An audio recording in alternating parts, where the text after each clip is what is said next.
Yo, yo, yo. What's up? What's up? It's your favorite Blerds. We're back with Lana's episode 11? 11. That would be Once, not to be confused with Catorce, Wait a which is minute. 14. I'm about to check your Spanish. Uno, dos, tres, cuatro, cinco, seis, siete. Yeah, you're right. Because I couldn't think of it. I have to say it. I got to say it out loud. Oh, Yes, yes, yes, yes. well, as Lana said, we're back with episode. Lana, say it again. Once. Once. With episode Once. Once. I think we're back into our groove. As you know, we were very much busy with Comic Con and so much news. We had to put it into two Comic Con specials. So we're back with our traditional format ish, if you will. Still laid back, still giving you the traditional West Coast, Midwest blurtishness. So, Lana, how have you been? I have been pretty good. I feel all awake now at 5 in the early evening. In the early evening, as it's 8 p.m. in the Midwest. Right. Yeah, I'm ready to get the day started. Right? So, Right? Yes. Yes. you know what? It's that kind of Saturday. It was overcast. It was a little chilly. Now the sun is all out. It's all late, and I'm in. I'm upset with you because I'm So not upset with you, but I'm upset with your state and the area of the country that you are in. Because Lana and I talked this morning, and she said, and I complained that it was really gloomy outside today, and she was like, "Oh yeah, me too. It's gloomy here, and it's still gloomy here in Indy." And oh, you guys. So your sun never peaked out then. it did around like 3 o'clock. Oh, I guess it's 8 p.m. too, so the sun's kind of going down. Yeah, because we have full on evening sunset about to happen in a couple hours. Like it was never cloudy. That's the thing about here. Like just because it's gloomy at 10 o'clock a.m. does not mean your day is gone. I wish it would stay overcast all day. It just doesn't happen. Well, if we want to move to the Pacific Northwest, Lana, we can do that. We can move to the Pacific Rim. The Pacific Rim. Plug. Which, by the Right. way, I haven't seen that movie yet. I saw it. We can talk about that later. Yeah. Because that tone, I want to know more. Yeah. Well, as we like to start with, well, one, the foreign language number of the week.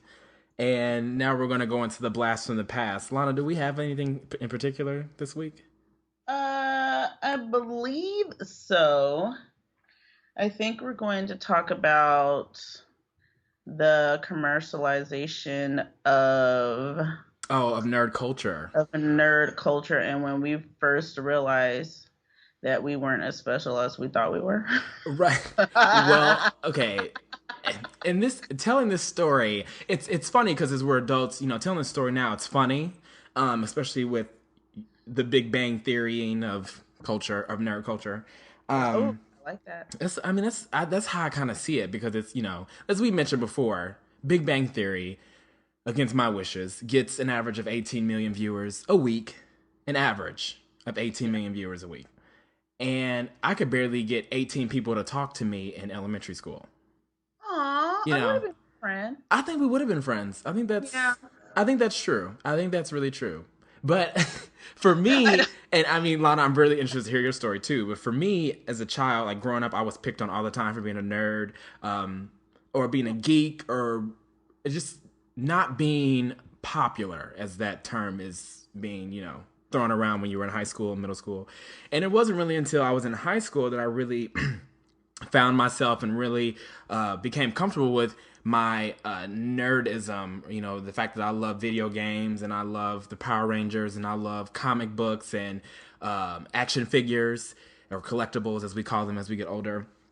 But the thing that kind of disappoints me is kind of bringing it back to the Comic-Con ishness of it is, 12 years ago or 13 years ago, 2000, San Diego Comic-Con was still very not popular.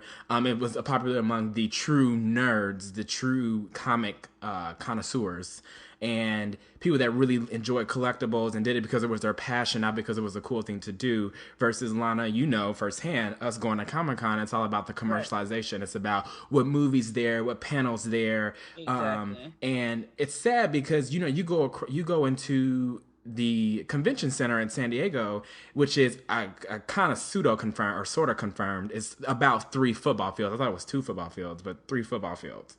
And Mm-hmm. the majority of the layout are collectibles, comics. I'm sorry, not comics, collectibles, Not comics. movies, video game booths. I mean, all these huge and over the top booths. And then you have in the far back where there's the least amount of traffic, you have comic book stands, you have comic book writers, comic book illustrators, creators, and they're just sitting Independent there. press artists. Exactly. And they're just That's sitting there. smaller. Right. Yeah. And they're just sitting there twiddling their thumbs. And, even when I was walking by today, I wish, when I was walking by when we were at Comic Con this year, I stopped by to actually talk to a couple comic book artists and comic book creators. And it was just really cool to pick their brains because they're entrepreneurs and they're really trying to make their own. And they're coming somewhere that was originally theirs, was originally their thing. And now it's like this commercialization. And the reality is it's cool to be a nerd, but when we were kids, it wasn't cool.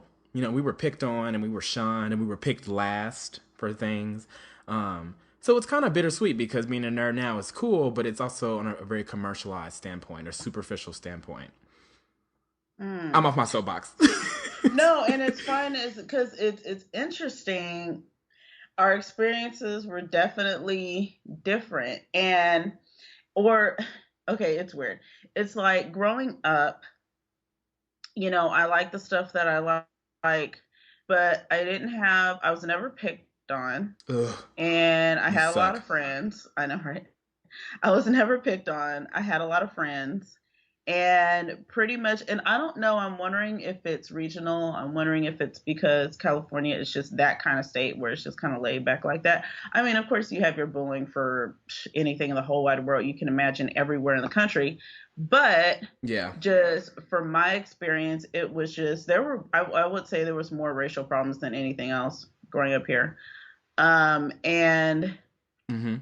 a lot of people think racial, they think white, black, but it wasn't that. It was like black, brown, or black Mexican, or African American Mexican, whatever. Yeah. That's what it was out here. Right. So, I have more experience with that growing up. But as far as the things that I liked and what I read, I mean, what my best friend in junior high, we were both into Star Trek. Everybody, and she would call me and be like, "Oh my gosh, did you get anxiety?" And I remember this very clearly. She calls me up. She was like, "Guess what I'm reading?" I'm like, "What?" She's like, "Anxiety." And we were both kind of shipping Will Riker, Deanna Troy as we were reading the whole Star Trek Next Generation series. And I was like, "Shut up! There's no book called Anxiety." She was like, "Yeah, I'm already halfway done." I was Wow. like, "Shut up!" And I was mad 'cause she could read faster than me, and I was like, "Whatever." And so I was like, "Dad, guess what? Hmm. We need to go to B. Dalton. No more B. Daltons. Rest in peace. We need to go to What's B. B Daltons? Dalton." And I need to get this book and blah, blah, blah. And so I was like, "Please, please, please." My parents, they're super cool. So they were like, "Okay, we'll go to the bookstore." I wasn't asking for crack or alcohol. I was asking for a book. Right. So there was no problem. So we go there. It's in the front. I almost couldn't find it. I panicked, but it's right there, hardback. I get home and I just start to read. Yeah. Same day, she finished it first. I'm still mad. Yes, she had a head start, whatever. But these are the types of friends I had. And so maybe because I surrounded myself with like-minded people, I never felt Mm-hmm. like I was shunned, or I never felt like I wasn't a part of, Yeah. because all my friends did this, read the same thing. And even the ones that didn't, I had a wide variety of interests. So I never had, the problems of interacting like some quote unquote traditional nerds Right. may, because we were doing some research and there's a little bit of a difference between nerds and geeks. Now, everybody has their own definition of what one is. Don't we? Yes, and it's weird. It's like one definition, and you can agree or not, but one definition that I read is that a geek is not as socially not held back, so much in social situations, Right. and may have a lot of knowledge about a specific subject and may drop more obscure references into general conversation, which I think I have a tendency to do a little bit more. But, a nerd is definitely a little bit more socially awkward Okay. and kind of shies away from, the large group settings and the interaction stuff. That's only one definition. They vary, like one definition on one website. So everybody has their own definition for what a nerd is, what a geek is. But, that was kind of my experience. I mean, I think my sister probably made fun of me more than anybody. And I just looked at her because I always had a lot of friends. I was like, what else? So... Isn't your sister the best, though? I love your sister. I know are we not polar opposites though? Like, it's crazy. It's kind of funny, but that's, I just always had, great experiences with people, with friends, and just, was able to find that group that could be obsessive with me. I Googled geeks versus nerds. Uh-huh. And I went to this website while you were talking. It's mastersinit.org/geeks versus nerds. And it's kind of cool because they have these two nerds and they have, like tag traits. So for geeks, it says someone with a specific niche, life interest, or lifestyle that they have become an expert on, an early adopter. Knowledge can range from mundane to living encyclopedia status. Usually a geek has a MacBook. What's up? Can be pretentious and long-winded. That's not me, I don't think. Wears ironic t-shirts. That's just to name a few. Now for the nerd, it's an extreme interest or fascination with academics, usually an introvert, socially inept, a PC person. Okay. Interests might include Battlestar Galactica. Hello? Yeah. BSG? Right. Okay, Like, go ahead. okay, Team BSG. Second Life. I don't think so.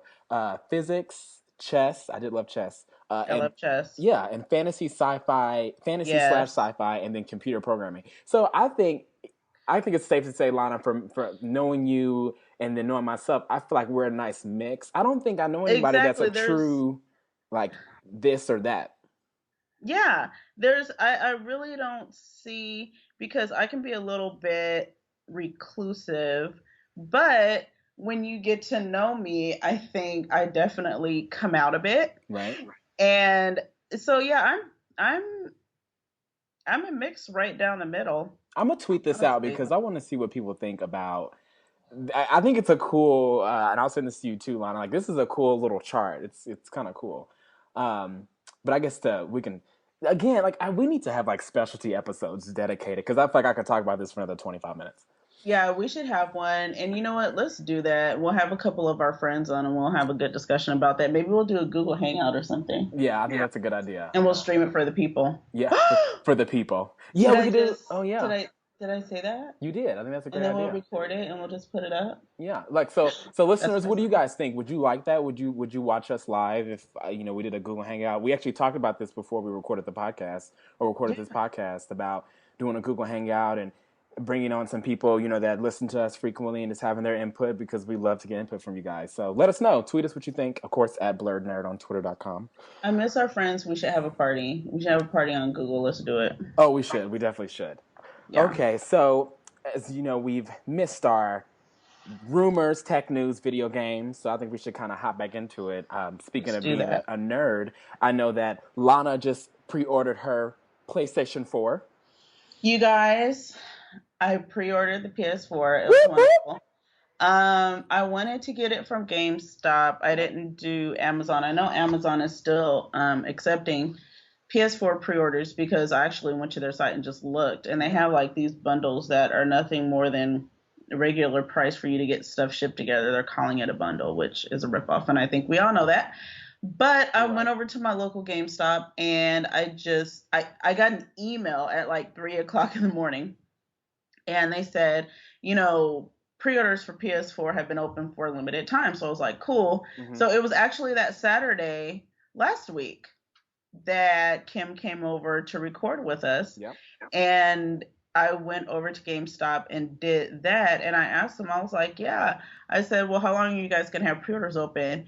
And they said that they got an email from, I guess, the upper people at GameStop was like, it's going to be open today. It's going to be shut down at any time today. Mm-hmm. So that was, one day last week. I don't know if they actually did that, but, I went on and I was going to order anyway. So I did put down my little money, put down $100 on it. Yep. And yeah. Now I'm in the throes of people just waiting diligently. I'm just so happy for you. I'm happy for myself. Because there's nothing more that I wanted but for you to be on the good side of the video game war, if there is one, and be with the PS4 people, because that's what we do. We have been with Sony. I have been with Sony, and they have learned from their mistakes, especially with the PS3, and I feel like they're doing right by gamers this time around, which is cool. Well, what I want to do, because I research everything to death before I get involved in it, is I will be reading every single thing about PlayStation, everything about my Vita, how my Vita is going to port to PlayStation, because I didn't pre-order any games, and I told them at GameStop I wasn't going to. I need to research what games are going to be available on launch day. I know there's a list everywhere. That's easy to find, but I need to look and see what am I going to really play. Right. And what I really want to play. Because if they do release on December 31st, which I have a sneaking suspicion that maybe it's earlier, but if they do, my New Year's Day is going to be spent playing PS4. Right. Okay? So while everybody else is at parties, I'm going to be in line at GameStop. So right, I'm completely with you. That's basic. That's what's going to happen. And I'm like, what? I mean, I know it's probably going to be I'm going to sleep all day and then go. That's what I plan on doing. I plan on taking a day or two off, actually. Yeah, definitely. And just having, whether I have a headset, setting up my online gamer tags and doing all that and just saying, what do I really, really, really want to play? And I don't think I'm going to be too much into first-person shooters right off the bat. Right. Because that's what I do with Xbox, and I kind of want a different game experience. So we'll see. I might do a football game. I know some football games coming out, and I haven't done sports games since like Nintendo, so right. I might be trying to get back into that, but we'll just have to see. Well, you got to keep me posted, because I know I didn't, well, I'm sure you will, but I didn't pre-order any games either. I just stuck with the PS4 because I'm a PlayStation Plus member, and I know we got to talk about that too, but yes, you're supposed to tutor me on that. Oh yeah, I will gladly do that, because there's just so many games I have that are like classic games that I'll just get. And no, I mean, there's a lot of games that are on launch day that look really cool, but I'm just gonna chill on that for now and kind of hold that just to see what happens. Yes. So again, make sure you give praise and shout outs to Lana, because I probably wouldn't have talked to her if she went with Xbox. No, I'm just joking. Not really. You know what? And it's interesting. I posted on my personal Facebook page that I finally pre-ordered, and some of our friends like PJ, Jeannie, my friend Chris, and Debbie, a couple of my friends, they were like, oh, we got into a discussion about Xbox versus PlayStation. And PJ was mentioning that he actually played PlayStation, the new PlayStation, the Xbox One, over at Comic-Con at the Xbox Gaming Sphere. Microsoft had a room. And he was just talking about how much he really, really liked it, and how the controllers were more comfortable. And he was just blown away by the depth of his gaming experience, because they ordered, I think they ordered a couple. They ordered two. They ordered two Xboxes. Yeah. Yeah. So... and I was like, well, keep me posted. I'm interested to see, maybe a little video of his gameplay, or, just to kind of compare the two. So I guess moving on with more, tech news. So remember, Lana, because we're going to save the best tech trial run that we had. That's for last. We can't talk about that yet. That's too much. Right. So when we were at Nerd HQ, which is Zachary Levi's mini Comic-Con, there was this... platform software called Omni, and it's a virtual reality interface for moving freely and basically naturally through in a game. So imagine Call of Duty, as we most of us know, first person shooters, Battlefield, Call of Duty, Medal of Honor, etc. And you're in this like I don't know, like vessel, I guess, that like wraps around you. You have a virtual reality helmet on, and you have a gun in your hand, and it's like a treadmill, and you're like running on it, and you're running through the game. And it Wow, was the that's awesome. it's the coolest thing. And it's like you shoot and you shoot and you stop like when you stop like in your in game person stops, when you turn it turns, like it monitors your movement. So it's like playing it's like playing Call of Duty but actually being in the world of Call of Duty.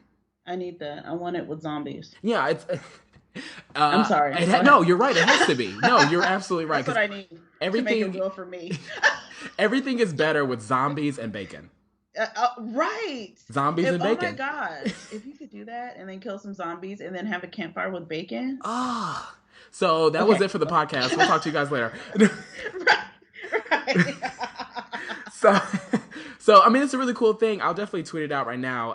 But it's the website is called virtuex.com, but the actual software is called Omni. And I got a Cool. video of it, but I got it on Instagram. So I'm gonna try to see if I can pull it from Instagram, and I don't know if that's possible. Pull it from Instagram and put it on Twitter to show you guys. It was just really cool to watch someone play, and what they see is what we saw. There were two screens, and what he was seeing in his helmet, we were seeing on the screen. It looked very reminiscent of like a Call of Duty Middle Eastern stage. Did you get to put it on? No, because there was like 50 people in line. You know how Right. impatient I am. And Right. I know. so I know. I was like, I just got video, and I was like, we gotta talk about this on the podcast. Like, this is, Yeah. I think this is going to be a really big deal. I think it's still in trial. I'm trying to look up some news about it, but I have not heard too much about it. Like, I mean, they have their own website. They have some interviews going around, but I guess there's a Kickstarter campaign, and Isn't there always? isn't there always? I think that's. I love Kickstarter. I swear by Kickstarter. I think it's awesome. But the Kickstarter is over, and it was for they made 900 grand, or they raised 900 grand. What? Yeah, so that's pretty. I didn't know it was a Kickstarter. So it raised their. I don't know what their goal was exactly, but they raised Kickstarter closed it at 900K. What? Oh my gosh. That I love that. That's 2,500 awesome. backers. Yeah. That's kind of a big deal. And I need to figure out how much money I can donate so I can get my own Virtuix Omni. And Yeah. Well, also something similar, and I want to know because we talked about the Oculus Rift a little bit, yes. and how similar is the Oculus Rift to the Omni? Is it with okay? And so for people who don't know, Oculus Rift is it looks like a giant visor, and it's still we're into the 3D virtual reality game, and you strap it to your head, and it's Yep. like this giant visor. You can't see the size. You're in the game, so it's the same type of technology, but it's not the same device. It's not the same company. Right. So, and also, Oculus Rift is not something that's available for purchase yet, but on their website, you can pre-order. I'm not sure how you're going to pre-order if there's no price. They don't have a. They, I know it's funny. But 31,000 because I was people looking like at it. Yeah, I'm looking at it. You know, I was looking at their facts, and it's like, how much is it? How much is the consumer version? We don't have a price. When will it ship? We haven't announced a date, but you can Pre-order now. Put your credit card down anyway.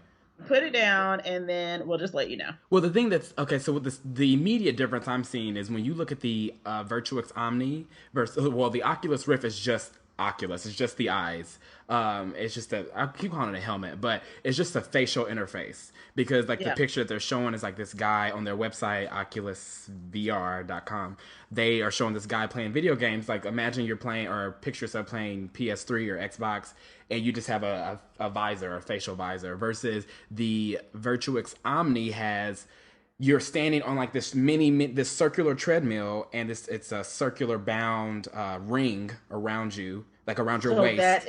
oh wow. But it's not like gripping your waist. It's like maybe a half a foot away from your waist. So it tracks how you turn, where you're running exactly. Can I ask Uh, a question? yeah. What if you're chunky? We don't say chunky, we say thick. What if you're thicken? What if you're a thicken? You got okay. I just want to I wish you were physically here because I would like tackle you. That's a really good question, and let's see if it's on their FAQ. Let's see if it's on their we're fact not. sheet. Everybody there was super thin. I'm talking about the real life person, real people Yep, who like bacon. Okay, that's us. I just want to know if it's one size fits most. Well, I'm looking at the pictures, and there's a okay. So there's a ring. It's a full ring, and it closes. So you know it opens, so you can partially open, so you can walk in. But Oh, I don't. It doesn't look like it can expand because like it's an one, two, three, four. uh-oh. 1, 2, 3. It's an octagon. I have to count the sides. It's an octagon that you stand on, treadmill-ish octagon, and it's I don't know. I don't think it expands. Oh, the base. Okay, here's details. Base is 48 inches in diameter. Weight is 120 or 110 pounds. Support ring can so they call it a support ring can be Mhm. adjusted to support users from 4'8" to 6'5". Oh, that's in height. Oh, that's nice. And Okay. then the safety ring supports up to 285 pounds. Okay. That's okay. And shoe sizes are available up to, so I guess you got to get shoes too. Shoe sizes are available up to men's 15. All right. Okay. So that covers just about everybody. I mean, nothing's going to be for every single person out there, but that's a pretty wide range. So, I'm sorry. Was this for sale or it's not for sale yet? It's for, let's see, it's for sale. Prices start at $249 for a do-it-yourself kit, and they go up from Hmm. there. So you can get the so the price tiering is do-it-yourself Omni early bird for $250, $299 do-it-yourself Omni, that's the non-early bird, and then it goes up from there to $349 for the early bird, but that's full motion interface, includes the platform, shoes, belt, hardware, and software. I'm assuming you don't do it yourself. Yeah. It I just mean, to me, it just kind of seems like if I was going to get that, then I would definitely just might as well go on and get everything. right. I think that And just, it's not that much more. It's like $100 more. right. I would just get the 349 Omni. I mean, because it goes all the way up to $539, and that's the Oh, Omni all in, and that gets you the Omni Plus Omni Rack. So get the full Omni Natural motion interface, including platform, shoes, belt, and tracking hardware, plus the Omni Rack. See project description. I don't really know what the Omni Rack is, but it comes with that. Gives you an exclusive T-shirt, a signed poster set, and a mini Omni. So I guess well, oh, there's a a full size mini Omni, and then there's a mini Omni. for Uh, your. for your child, I Does it come guess with games? I'm not sure. I'm not. That's a really good question because Be- I'm looking at the rewards for the pricing, and it says yeah, nothing about exactly. platform, shoes, track. It talks about hardware and software. So maybe the software has a game built in it, but it doesn't say. It just keeps saying software, but it doesn't say what's in the software. Okay, because for me, for this to really, really work, it's, and we're looking. Okay, for this, it looks kind of cool though. But for this to really work, like I'd want games, and I'm guessing, it would have to be Wi-Fi, downloadable content. But, I wonder about the addiction level Well, check this to out. a game like Well, this. check this out because it mixes fitness. Here's another thing. Okay. VirtuX says that the Omni will work with any game. This answers your question and then develops. Will work with any game that uses keyboard input. The company is including software to map your motions on the Omni into input for your favorite games. Doesn't say what, just favorite games, whatever your PC games could be. It'll even calculate calories burned. I need this. And so check this out. Battlefield 3, Half-Life 2, and Team Fortress 2 were among the games shown in the VirtuX Omni Kickstarter video. So it can play current gen games. Battlestar, Battlefield 3, Half-Life 2, Team Fortress 2. Those are current gen games. I mean, that's kind of awesome. So because those games are ported for the PC. I need that. Yeah, that's cool. Calories burned. You had me at calories burned. Wow. So, huh.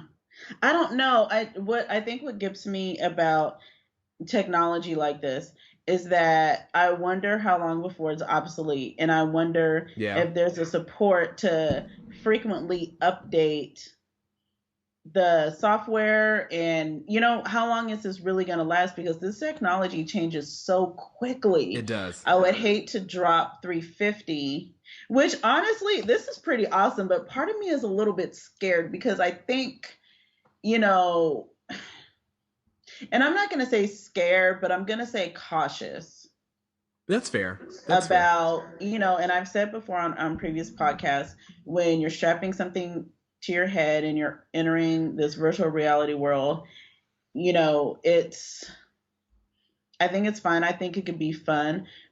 But to be fair, there are certain of us, in geek nerd culture who are quickly addicted to things Yes. like this. And I wonder about the type of person who can, spends like 48 hours playing World of Warcraft. What happens if you have a Warcraft type game, but you're actually in it for real? I think it's really cool. I feel like it's something. I honestly think it's going to take off and go really far. I want one. I want one really bad, and 249 doesn't. Was it 249 or 349? Well, 249 they do it yourself, and 349 basically you're getting everything. I think that's the one I that I think would get. that's a good deal. I mean, you have the next gen PS4, Xbox One that are $400 and $500. So Exactly. I think You get that's it. I want to be in the game. yeah, and that's a good excuse for me to play PC games because I don't play PC games. I So know. that's I a mean, yeah. that's that's a good way for me to jump in. Plus, I love first person shooters. Like I'm a big Call of Duty fan, so I would love to burn calories and shoot zombies because Call of Duty they have the zombie option. Right, You can shoot exactly. zombies. So Oh my Lana, there you gosh. go, there you go, and I will You bring know you the what? bacon. Just bring me some bacon and let me do this. Wait, quick question: Yeah. turkey or pork? Buy turkey, restaurant pork. Oh, I like that. That is an excellent answer. I can't. I didn't grow up eating pork. Everybody thought we were Muslim. They'd be like, "Are you Muslim?" And when I was little, I had no idea what they were talking about because I Mm-hmm. didn't know Muslims didn't eat pork. And I was like, "No, why?" Because we didn't eat pork. Oh, like I think we had this conversation when I was in LA too about that. I think when we were at your Yeah, parents. and then I didn't find out till later, and then I had to giggle because I knew what it was. That And but yeah, I buy turkey bacon, but when I go to a restaurant, then I'll get. I really am not a sausage person, but I will get regular pork bacon, but only when it's at a restaurant. that's an excellent answer because I am the same way. But I wouldn't have worded it that way. I would have had a long winded, as geeks are. I would have had a long winded answer. Yeah, I thought that was too long. Okay, so our next our really big. Oh, this was awesome. Our really big review that we had, and we had the honor of having to review, was the Google glasses. While we were in Comic Con, a good friend of ours has Google glasses through her company, and she allowed us to wear them, to play around with them, and it was the coolest experience Ever. ever. I was freaking out. It was pretty awesome. I mean, okay, we've talked about this, and honestly, I don't know. I don't know how to feel because we talked about this earlier, and I had mentioned earlier weeks ago in the earlier podcast that I wasn't. I knew I would like it, but I was wanted to be cheaper, and wouldn't be an early adopter. But after actually wearing those glasses, and Lana, I think you may agree, after wearing those glasses, I want them yesterday. You guys, I had a lot to say about Google Glasses, and some of my concerns are still valid, but I must say that I need Google Glasses in my life. I Mm-hmm. need to have a pair of Google Glasses, and I need the sunglass version that you may see, because they're not just, you have this little glass cube, and at first it's kind of like, how am I going to see through that? Well, let me tell you, you see just fine. You see I love the just way you fine. said it. It's not a problem. Okay. But if you want to look extra cool, Yeah. they have a sunglass feature that you just clip on to the front of your Google glasses, and they look like regular sunglasses. Although, can I have them in black? Okay. That's But beggars can't be choosers. I know. I was just happy to be there. I just want, and so I put the sunglasses on, and I was like, my life is forever changed. It is forever different. And okay, can I just talk for a minute? Please, Can I have your permission to do that? Okay. please. So I put them on, Mm-hmm. and to turn them on or to wake them up Yep. because they were sleepy. To wake them up, you just nod your head and then it comes on. So it's motion activated as well as voice activated. Yep. Okay. And so you put them on, and then immediately in front of you, in front of one eye, you see a menu. There's menu options.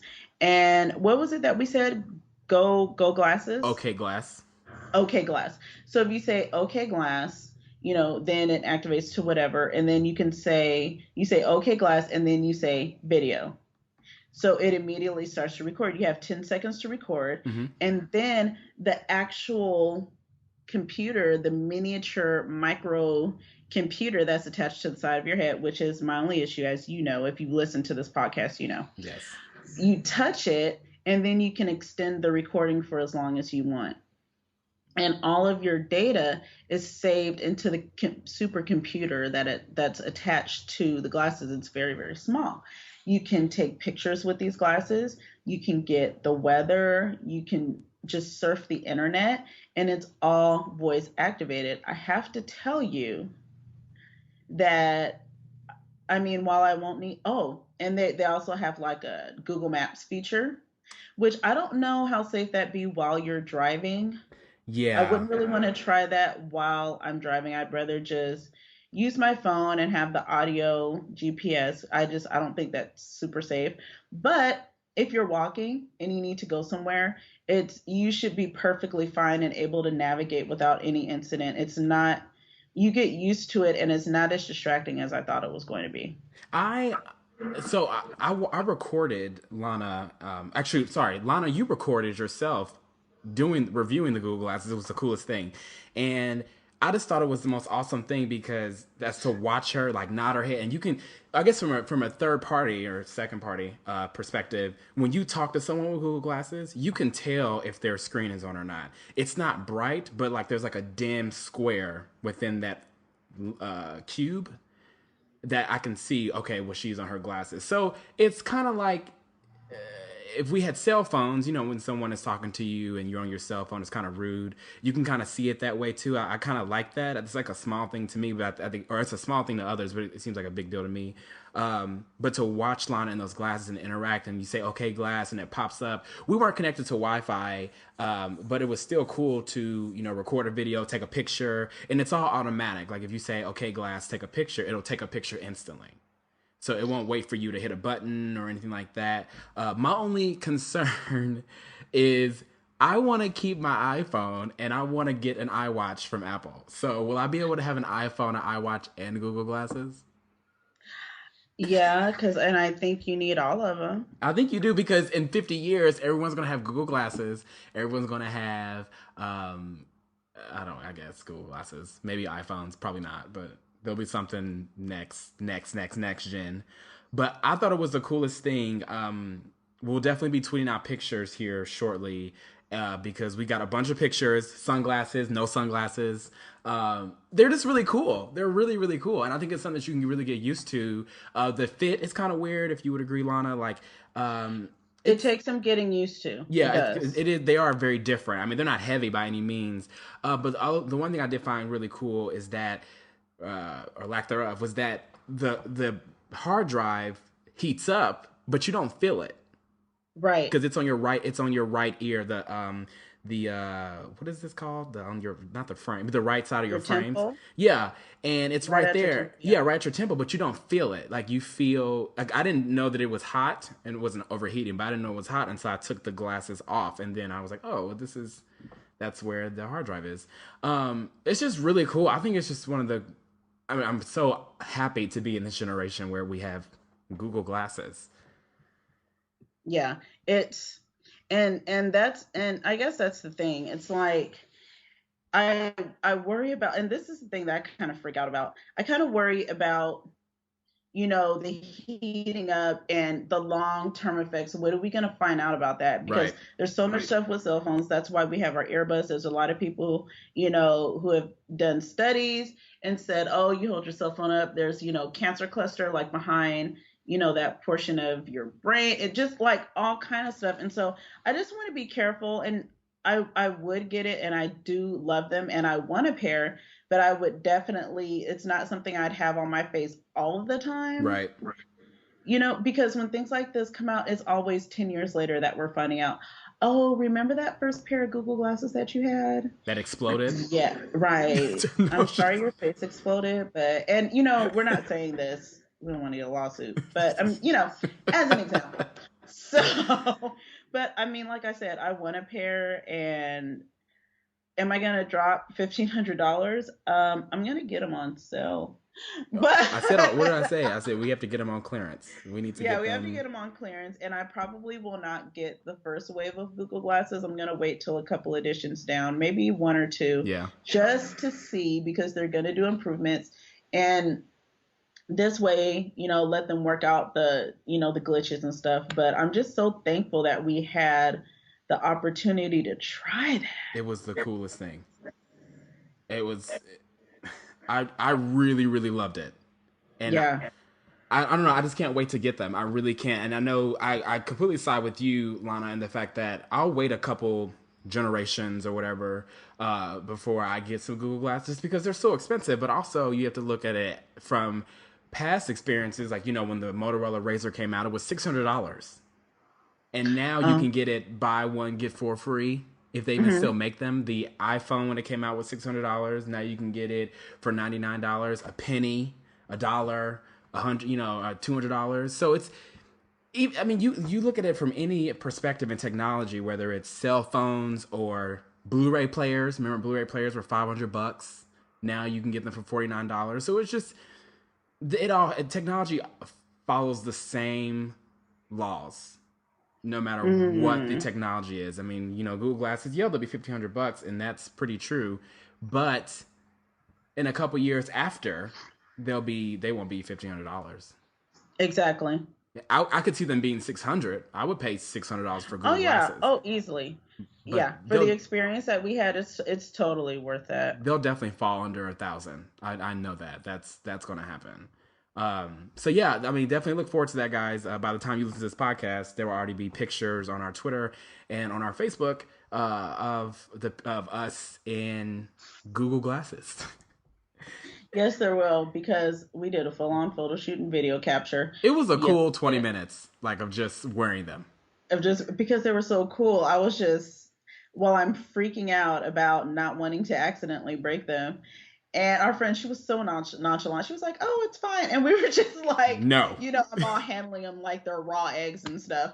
But just that experience, I'm so thankful that we were able to do that. That's pretty awesome. Yeah, I definitely look forward to playing around with them more, and definitely hearing what you guys have to say, because we're probably going to get them. And would you guys get them? Would you get Google Glasses, or would you be like us and wait a couple generations to get them? But only time will tell. Yeah, and definitely when you watch the video, see the pictures, leave some comments on Facebook, and let's start a dialogue. Give us, let us know what you think about them. If you have any questions about our experience wearing the Google Glasses, please tell, and we respond pretty quickly on there. So yeah, and also if you want to help us fund our Kickstarter to buy our own Google Glasses, that'd be great. We'll take payments. PayPal. We'll take donations, and we are laughing, but we're very serious. Yeah, we're serious.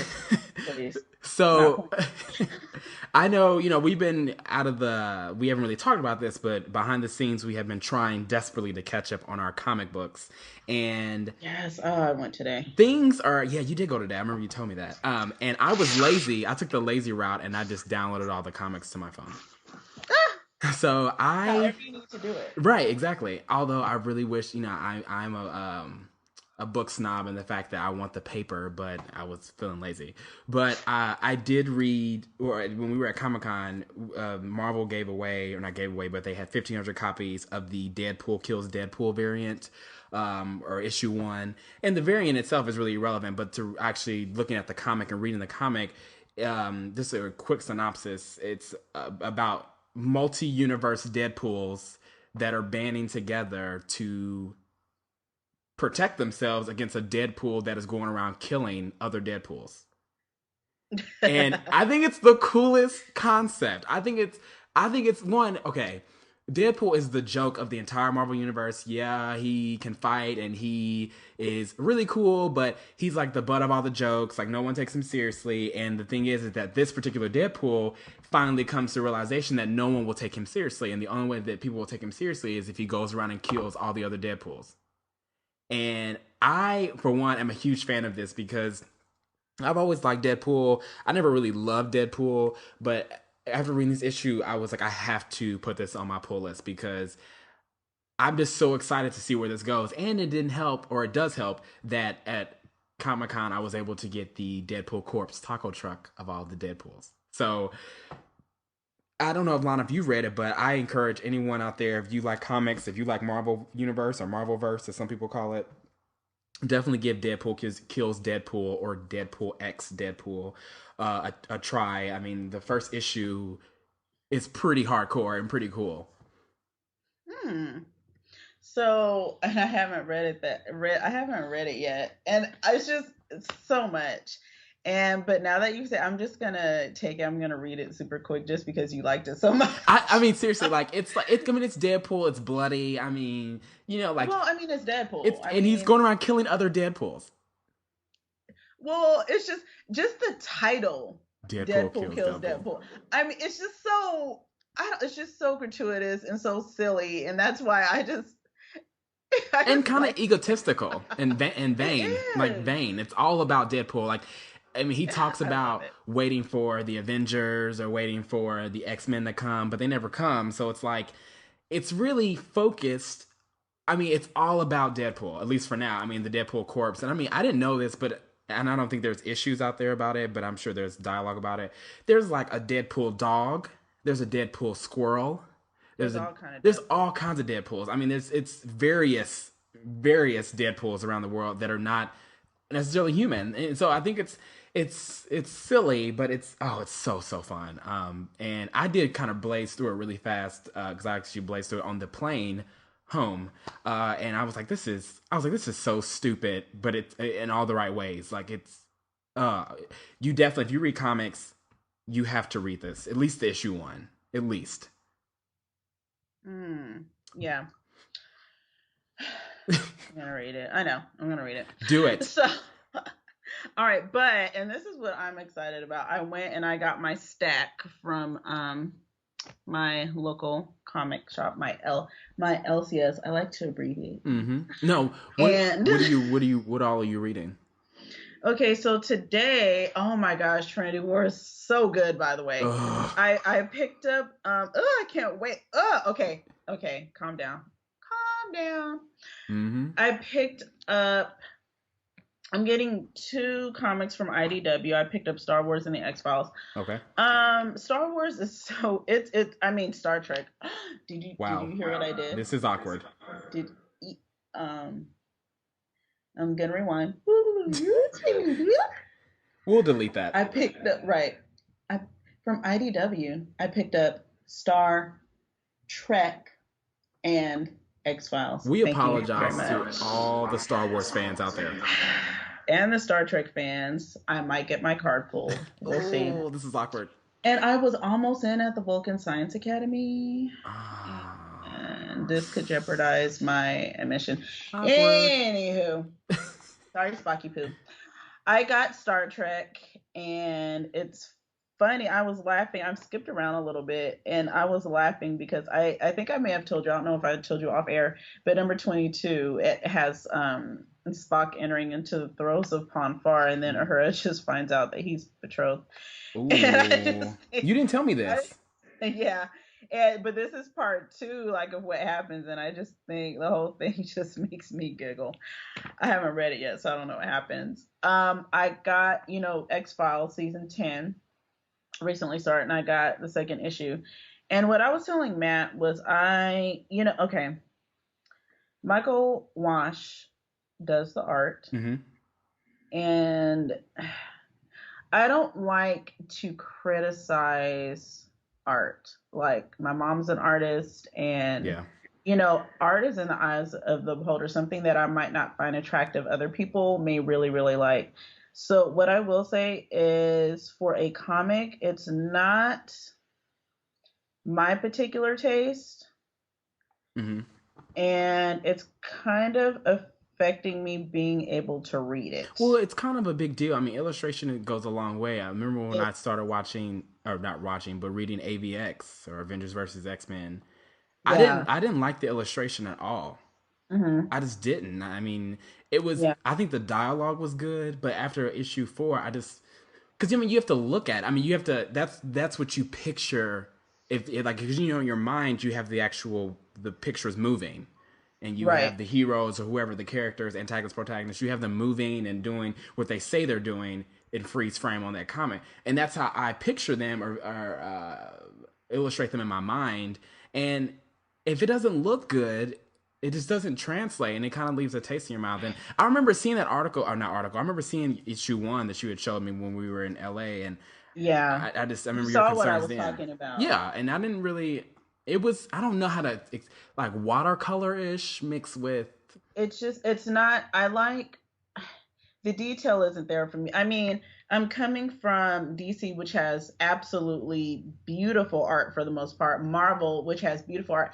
A little honorary mention to the Batman Superman comic, even though the art isn't traditional Yeah, to what I'm used to seeing. I think it's just something about the style. It's gorgeous, and I love looking at it. I haven't added it to my pull, even though I've bought 2 issues, but it's just, oh my gosh, I'm in love with it, just really because of the art more than yeah. Uh, anything else. And so I don't know. Jay Lee is the artist for Batman Superman, and it's gorgeous. So I'm gonna I'm gonna try to get through one. I'm gonna, because I love the X Files so much, and I want this so bad. I want new X Files. So I'm gonna read issue 1. I'm gonna ignore it. I'm gonna read it, and if the story is good enough, I might be able to see past. But if I can't get past it because the story's not good enough, I might have to drop it till I get another artist. that sucks though. I mean, that really I sucks. hate it. Yeah, because when you read high end stuff, when you have the DC and the Marvel, and even the art for Star Trek, it's all right. It's I mean, it's okay. It's Yeah. not distracting. I can read it. Let's put it like that. It's good, and it's okay enough for me to keep on my pull list and to pick up. But compared to the caliber of art that we see with like DC and Marvel, I mean, oh my gosh, you put them side by side, Yeah. and you can really, really see the difference between the 2 major comic companies versus some of the smaller ones. And I'm not going to say across the board because I haven't looked at everything IDW puts out, Hmm. but just comparing these two. And like I said, the art for Star Trek's not bad. Some of it is really good, issue by issue. They do switch it up a little bit, but I just I don't know. I just feel like I don't know. Like I said, I think it's just a huge driver, and it's a really big deal. yeah. The second Superman annual. I picked that up. Yeah. Um, Parts 2 and 3 of the Trinity War, which is Let's. part 1 was just the Justice League, part 2 is Justice League of America, part 3 is Justice League Dark, and so there are 3 more parts. There's 4, 5, and 6 after this. It's going to cross between the other ones. And I read before my nap. I read just part 2, Justice League of America. I am enthralled with this storyline. Okay. Like, it's written so good. Wonder Woman is heavily featured in part 2, and it's just basically for okay, how can I explain this? Um, Superman was approached because he is considered good and pure and innocent. Right. Okay. And he was approached because he there was an entity, and I don't want to give away all the names or anything because I want people to read it, but somebody wanted him to open Pandora's box, Mm-hmm. which supposedly contains, you know, all the evil and where evil came from and stuff like that. So they thought if anybody could do it, he could do it without having any adverse effects. Well, that didn't happen because people forget that Superman is just a man who's from Krypton. Right. So, you know, everybody has some type of bad or evil or whatever in them, you know, even though he's for the most part a pure-hearted guy. So there was repercussions, which I won't say for those of you who hasn't read it. There were some very, very, very severe repercussions for that for him. And he's dealing with that the best way he can. And Wonder Woman is definitely in the mix. Number one, kind of advocating for him, but also she's taken it upon herself to get to the bottom of it. And this is what we see a lot of in Justice League of America. Her and Steve Trevor, well, I'm not in the previous comic series, they had a relationship. In this one, they don't. Mm-hmm. He's in love with her. She didn't reciprocate. She went with Superman. So he got a little bit moted, but they're supposed to be still friends. And that's what she says to him. She's like, you know, I thought we were friends. How are you forming a whole nother Justice League behind my back and you didn't even come to me? You didn't say anything. And he was like, I couldn't, national security, blah, blah, blah. But it's the Justice League that counters, of America counters the Justice League, right? Yeah, Justice League of America was kind of put into place to be able, each member was picked for their ability to supposedly be able to battle the more mega powerful members of the Justice League. Right. And so that's what they're there for. And the Justice League, and it's the part 2 is really, really good. So just so people know, the original members of the Justice League are Superman, Wonder Woman, Batman, Cyborg, Element Woman, which we haven't seen a lot of, Firestorm, the Atom, which we haven't seen a lot of, the Flash, Zatanna, who she's like a magician, and Aquaman. And on Justice League of America, it's Steve Trevor, it's Catwoman, Dr. Light, Vibe, Green Lantern, Hawkman, Katana, the Martian Manhunter, which conversationally used to be a member of the regular Justice League. That's what caught me off guard, was that I saw that he was replaced with Cyborg. I was kind of sad. I mean, Cyborg, he's okay, but I really, really, really, really, really like Martian Manhunter. Yeah. Starborg and Green Arrow. And so, you know, because of what happens in the first issue, it kind of pits them against each other. And, you know, Superman is contained, but voluntarily because he's, you know, he's devastated right now. I'm not going to say why, but he is. And so Wonder Woman is out to find answers, and they go, and she goes in and she talks to Hephaestus, which is a part of her world, you know, with the Greek gods and mythology. Right. And she basically yokes him up and is like, where did this box come from? I know you made it, you know? And so not too many spoilers, but it's really, really good. And it kind of features her heavily. You guys know I love Wonder Woman.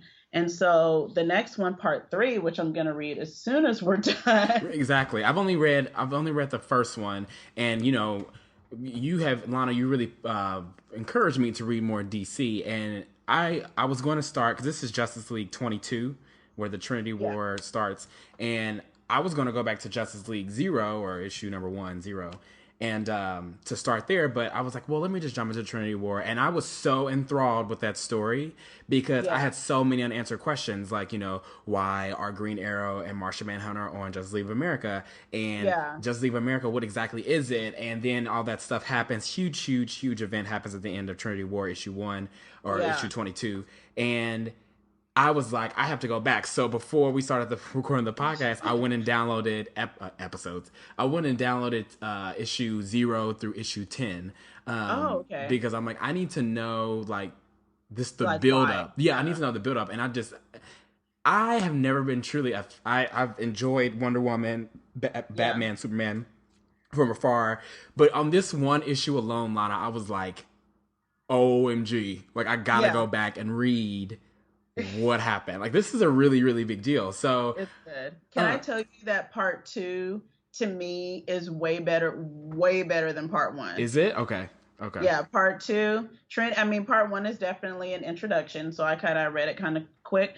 Part two, we really, really get into it. It's so good, so I'm super excited to read part three. Which and Justice League. Okay, so I said what Justice League is. Mm-hmm. Justice League of America. The third Justice League team is Justice League Dark, Yep. and Justice League Dark deals with more supernatural elements. So we're dealing with Constantine.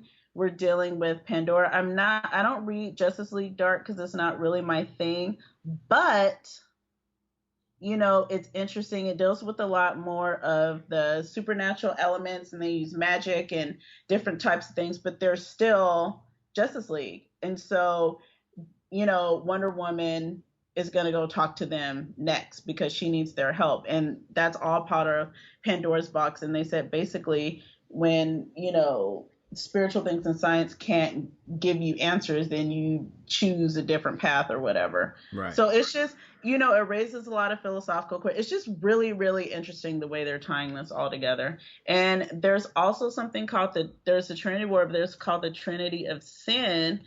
And that one, they have a lot of tie-ins. I'm not big on 12 different tie-ins.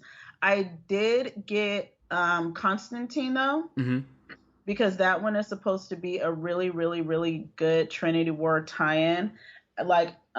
So I just bought that one kind of like as a one-off just to see. And I haven't read it yet, but it's supposed to be good. So, I mean, I won't be picking up Constantine, but I just wanted to see what the tie-in for this issue was like. But yeah, I'm excited. And I added, you're going to love this. I added two comics. I added two. I know, right? I'm excited. I added two comics to my pull today. I added the Superman Wonder Woman that starts in October. I'm really excited about that because I've been following the artist. And I've seen, a couple of the rough drafts and things. And they're going to have some new heroes. It's going to be pretty good. But I added a new comic coming out August 16th called Infinity. Infinity? Yes, Infinity is Marvel. I added yet another Marvel, but I added Infinity, and can I tell you who this introduces? No, I just looked it up. Did you? I think I did. Thanos? Yes, this is going to be. It's a 6-parter, and it introduces Thanos to the Avengers, like in this arc, and so because of what we saw at Comic-Con, I want more information on Thanos. I want to know what's going on. And yeah, so I put that on my pull for these 6 issues. I'm really interested to read and, see what's going on with this. So this is what I love, and this is what I love and hate about comics. So I Wikipedia Infinity, and I'm looking, I'm like, okay, the first issue, the cover looks awesome. But when you look at the titles involved, you have there's a prologue. I would say prologue. There's a prologue, which is one issue, and then you have an Avengers. There's 3 issues out of Avengers Volume 5. There's 1 issue out of New Avengers Volume 3. Then there's the tie-in of the Infinity 1 through 6, and then you have the core miniseries of 1 through 6, and then you have tie-ins from the Avengers Assemble, Captain Marvel. Fearless Defenders, Guardians of the Galaxy, Infinity the Heist, Infinity the Hunt, Mighty Avengers, New Avengers, Nova, Secret Avengers, I can't. Superior Spider-Man Team Up, and Thunderbolts. This is what pisses me off about comic books. Because I would love to read, I do love to read comics, but it's like, I don't want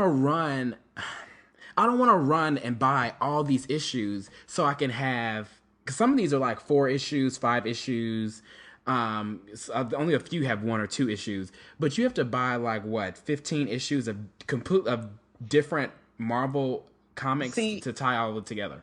That's why I won't do it. It's like what I tell my guy Mike at Rouse. I tell him, I'm like, look, I love it the way he does it. He'll pull stuff for me, and I said I want the Trinity War. I only want the Trinity War.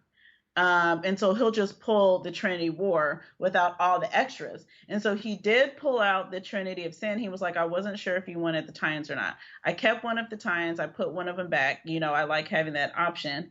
And, and it's just, and that's why it's good to have a comic book person, because you can be like, this is what I want. I want Infinity. And then you have the choice of having that. Yeah.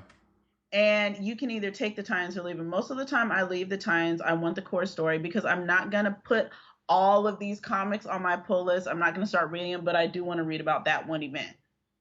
So that's kind of, and they've started like another round of the Avengers versus X-Men, which I'm not gonna get because I just wanted that That core. core. Sometimes I just like that core. Exactly. Exactly. Yeah, and I don't feel like I need to add all of these different comics, but I don't know. I just like today's gonna be. I was gonna work today. I'm not working today. I'm working tomorrow, Don't. and I'm gonna. I need to read this issue, this part 3. Because I'm blown away right now. This Trinity War is just giving me all kind of life right now. So let's wrap this up because I want to get off here and read some more. Because I need to finish, including Infinity War and also X-Men Volume 4, the latest issue that has Psylocke on the front cover, which is just awesome. This issue was just the bomb. The first maybe, I think it's like 27 pages. The first like 7 pages, I was like, okay, I like the story, and I like the first two, part 1 and part 2, and I love this all-female cast, and I love Storm, and I love Rachel Gray, and I love all these characters. But I was like, this is kind of boring. And I mean, that third issue in itself. But then all of a sudden, I turn the page and it's like bombs blowing up. Psylocke is going everywhere. She pulls out her Psy Blade. I mean, things are getting serious. And I'm like, okay, this is why I remember why I love this comic. So Yeah. I need to finish. I just stopped it. I didn't finish it all. I stopped it. But it was getting really good. So I'm excited. I'm excited. So Yeah, I've got X-Men on my pull. I remember, I think I told you I added that. I added that Marvel to my pull list, that new X-Men. yeah, it's I love the female cast. I know you love Storm. I love this. I love that this just I'm gonna keep this really short and sweet, but I love that this is like the first I don't want to isolate it to Marvel, but first like superhero group comic that I've read that there's no conflict in the beginning. Like there's absolutely no conflict. The team meshes very well together. The team is very unique. It's an all-female cast led by Storm. You have Jubilee, who's a classic in X-Men. You have Kitty Pryde, who is like in her prime of her abilities, being able to phase. And you have Rogue, that's like this like it's like the Rogue from X-Men, the TV show. I mean, she's so chill, so laid back. That was my favorite Rogue. And she's the same Rogue. She has the green and white on. I mean, she's doing her thing. It's just it reminds me of Destiny's Child, independent women put into a comic book, and that is like the best way to put it. And it's just really cool because, as we mentioned before, we love Storm, and it's just really cool to have her leading the cast. And she doesn't do a lot of fighting, even in this issue. She doesn't really do much, but she's there. Her presence is there. Has a lot of dialogue, and I'm just really excited to see where this goes. It's kind of dark, but it's not too dark, and I don't know. I mean, I can't wait for you to catch up. It's only 3 issues, but so far. But look, did you see the last panel? That drawing of Storm on the very last panel on the last page. Yes. Can I just say that is the baddest, most wonderful drawing of Storm that I've seen. I'm saying it. Expression on her face. Oh my gosh! It's just Lana for Storm cosplay. Oh my gosh! 2014. That is bad. That I'm loving that. She's okay. Yeah. Okay, so moving on. Quick, go ahead. No, I was just saying. Yeah. Quickly, movies. We both saw Wolverine. Can I have your thoughts, please? Okay. Let's go back to Wolverine Origins. Okay. Because I feel like everyone that's going to listen to this podcast is going to be like, "Ooh, ouch." Wolverine Origins was awful. It was not good. The story was. Oh, it was just awful. I mean, Ryan Reynolds is Deadpool, and whoever it was that played Gambit. Gambit's an awesome character. I can't believe they put him in that movie and gave him such a crappy role. I mean, just anyway. So Hugh Jackman. I forgot the director, but they made it very clear that this was going to be an even better Wolverine. We won't be disappointed. This is the Wolverine we always wanted. And I must say, I want to go see that movie again. It was so good. Now, I did my research, and I use air quotes with that. And this is not a story that you'll find in a comic. it really is like an independent story tie-in to the X-Men Days of Future Past. And I must say that from the beginning to the end, I loved it. I took Japanese in college, or not in college, in high school for 4 years, Did you and understand? some of it, but not like not like, oh yeah, honto desu ne. You know, I wasn't like, oh, anata wa no, this is a little sample. But I love, and my favorite era, or feudal Japan is my favorite time. And then in the Japanese era, or Japan era, and I just love how they started back then and then brought it to present day, and I love the little twist at the end. I thought it was just really cool.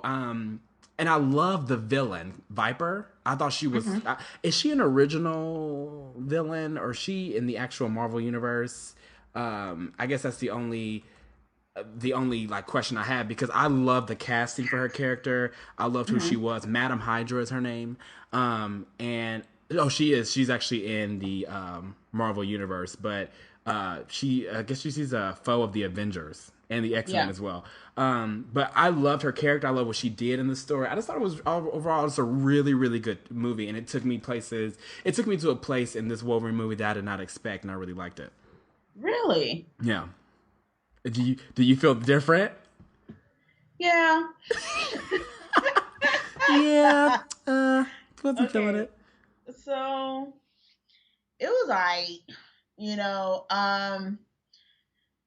the beginning was good. The middle was boring to me, and Mm-hmm. then the end was good.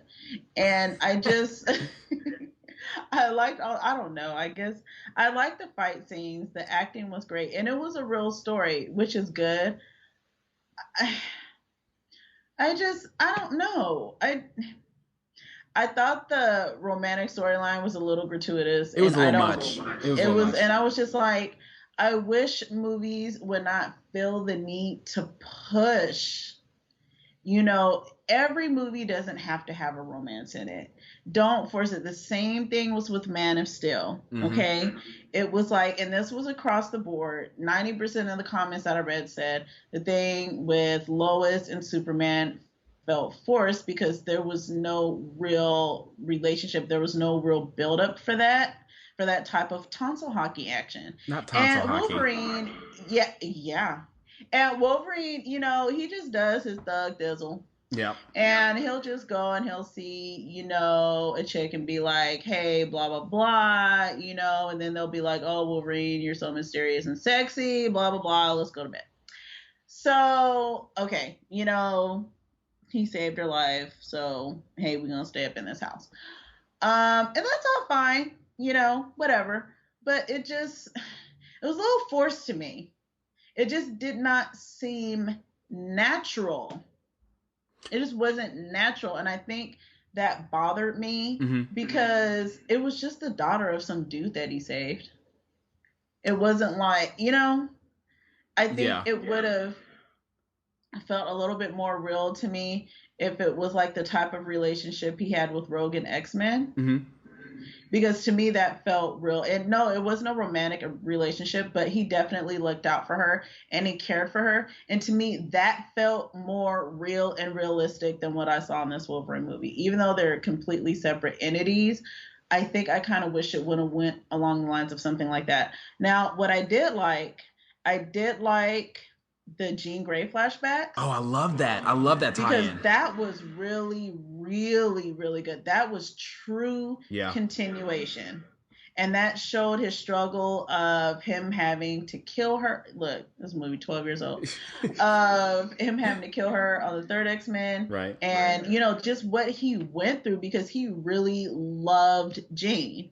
So, it was kind of healing for him. What I am going to say Mm-hmm. is that this movie was worth sitting through just for that last end scene after credits part. Oh, that was Can the I? best.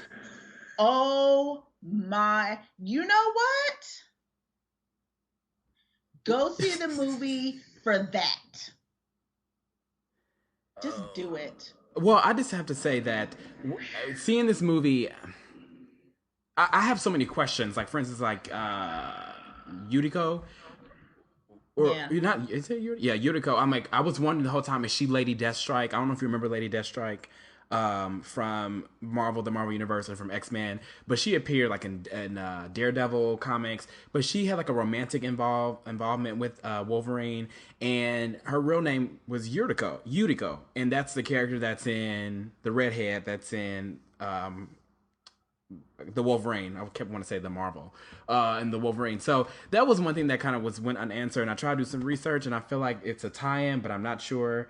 But I would, like Lana said, I would say you have to see that movie. I mean, if you like DC, I know it didn't do well. I mean, it did well, but you know, everything's about predictions, and they overestimated how much money the movie would make. I think it still made like $55 million, but it's still under what the studio says it should make. I thought it was still a really good Yes. movie. Yes, it did make a little bit under, but I think, it's not going to lose any money. And then, with international sales and stuff like that, I think they did expect a bigger opening. I kind of didn't though.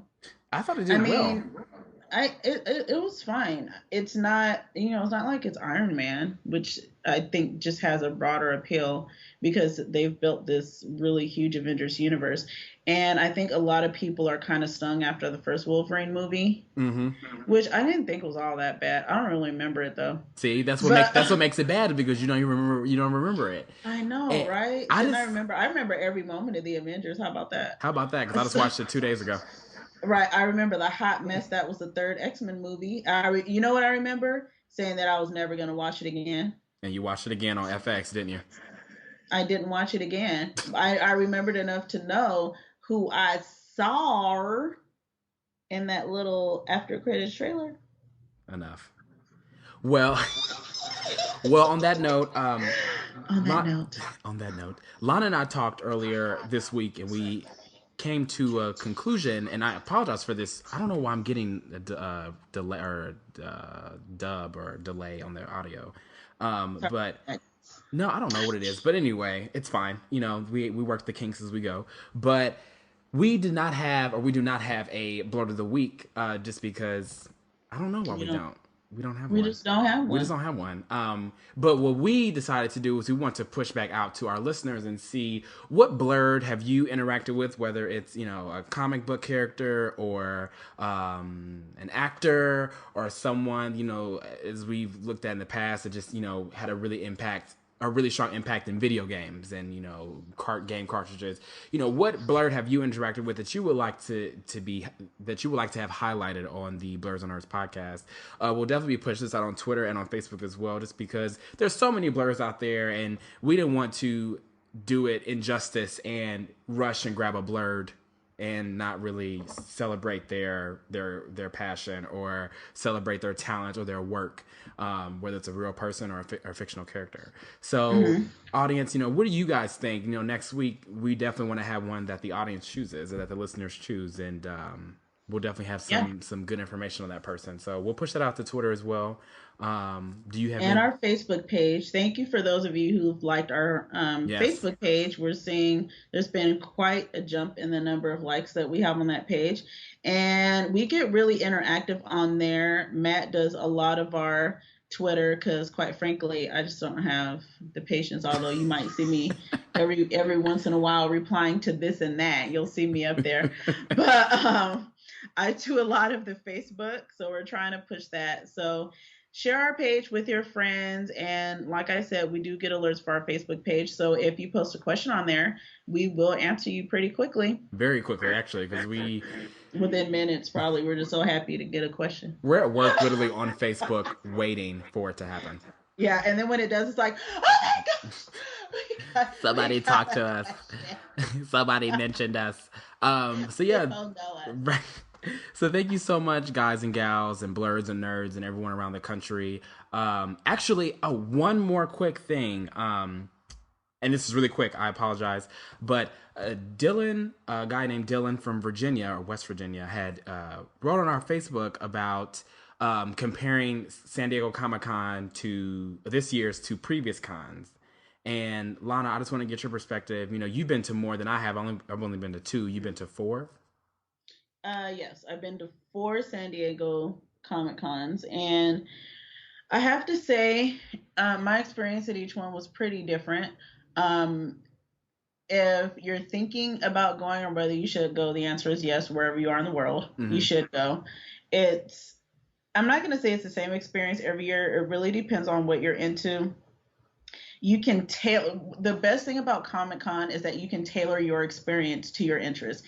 If you like the movies and the TV, there's halls and panels for that. If you like comics, there's plenty. I mean, regardless of what people say, and we've said it on the show too, yes, it's, it's still geared towards comics in a way that you're not going to be bored. You're going to have plenty of panels to go to, whether you do Marvel, DC, IDW, Dark Horse, or whatever. You're going to have panels to go to. Right. Okay. If you're going to have plenty of comics vendors out there. If you like collectibles, you're going to have plenty of booths to buy your collectibles at. Whether you get them, that's on you. And yeah, if you're a gamer, there are plenty of game lounges all around the downtown area, and inside the convention, and there are gamer panels. There are panels from developers. There's literally something from everybody. If you read books, you like your sci-fi fantasy, the authors are there, the press is there, small press is there. If you want independent comics, whatever you want, there is a presence. So I think you tailor it to what your interests are, and that's a great thing about Comic-Con being so large, is that you can do that. So I would say absolutely go. It can run you, I mean, the badge, the 4-day plus preview night, if you get that lucky. Yeah. What 175? Yeah, and you know what? When they announce the pre-sales, let's talk about that some more. And people getting lucky, getting a badge. But yeah, it's 175. If you just want the 4-day, that's 150. They haven't done any price hikes that we know of yet, so that's what we paid last year. And yeah, just start saving your money, start looking at hotels, maybe timeshares, get your friends together, get who you're going to go, get your time off. You have to plan. This isn't, a lot of people try to do last minute. Some people get lucky, but it's very, very hard. Don't do that to yourself. Right. Yeah, that's true. And please don't do that, because it won't help anything. Start looking for plane tickets, but please, whatever you do, please don't book your plane ticket, a non-refundable plane ticket, and a non-refundable hotel before you get a badge. Please don't do that. People do that and they get moted. People do that internationally and they get moted. So please don't do that. You cannot buy at the door. Oh, don't ask that question. You cannot buy at the door. You cannot buy off of eBay. People try to take your money. They're non-transferable. Don't try Craigslist. Don't try eBay. You cannot get badges like that. Right. Just get your membership ID together. Register with the Comic-Con website. You will get the emails. Make sure it's not going into your junk folder, and just be vigilant. Just go on the CCI page, like Blerds on Nerds. We update frequently. If there's something about Comic-Con coming out, we're gonna post it as soon as we get it, basically, which is going to be that day, maybe an hour after the announcement is made. So there it is. Exactly. So sorry about that for the delayed question answer, Dylan, but I hope that answers your question. I hope we see you and many more people that are new to the Comic-Con scene or any type of convention. We hope to see you on the floor or on the streets or wherever, and we can just nerd out together. But we want to thank you again for taking the time to listen to our podcast. Again, if you haven't already, please rate and subscribe on iTunes. And like us on Facebook under Blerds on Nerds on Facebook, and follow us on Twitter. We tweet all the time. Yes, at Blerd Nerd. Yes, follow us on Twitter at Blerd Nerd, and please, we give a shout out to every follower that we get, or we try to give a shout out to every follower that we get. And as always, as we like to end our podcast, continue to spread the nerd out, blurt out, do whatever you have to do, but just spread it. And we'll talk to you on the next one. All right. Bye. Bye, guys.